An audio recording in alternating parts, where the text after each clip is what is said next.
So DJ recently did a story on kickers, specifically Hispanic kickers, for Hispanic Heritage Month. Personally, I think it's a huge luxury in high school football when you have a good kicker. Um, they're a difference maker in a variety of ways. Obviously, they can set their teams up nicely in field position with like booming kickoffs.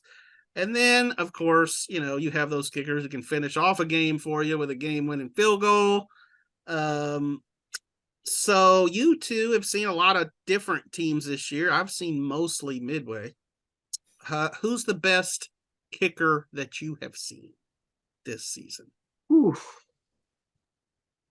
Well, I know Chad's seen Armando Chavez. I haven't covered Mart this year, but I mean, that kid is good. I saw him last year, and that kid is, and obviously talking to him for that story, but that kid is good. I like Eric Ramos over at Marlin. He's a sophomore, and like Ruben Torres has said, he's been their most efficient kicker since he's been there. Obviously, I mean, James Webb and Carnston over at Lorena, they got a pretty good thing going on there, and wouldn't have won that game over Franklin if they hadn't executed there at the end. So, I mean, I'm trying to think of who else, because there's so many, right? That's a good list. That's a good starting list.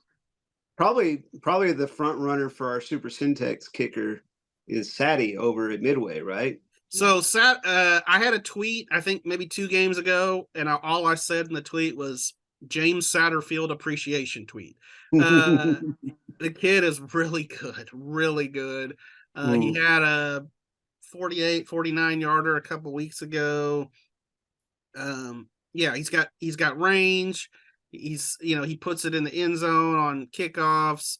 I mean, he's really good. I think we've talked about this year, that one of the things that China Spring was maybe missing a little bit. Obviously they lost a very, very good kicker. I mean, they called him Mr. Automatic for a reason. And Thomas Barr now at Abilene Christian.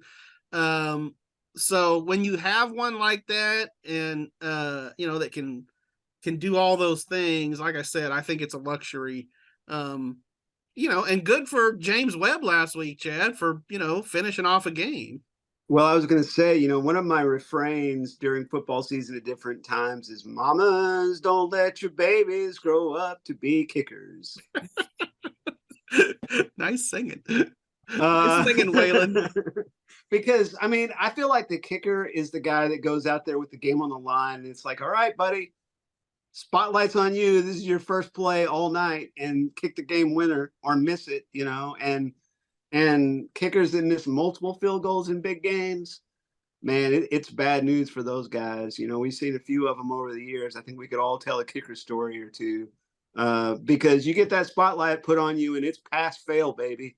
It's like, you don't get to do any extra credit or anything like that. It's like you're either the hero or GOAT doesn't mean the same thing as it used to, but you're either the hero or the bad guy. Yeah. So yeah. James, but to see James Webb and another kid was kicking extra points, and I wish I had his name at hand here.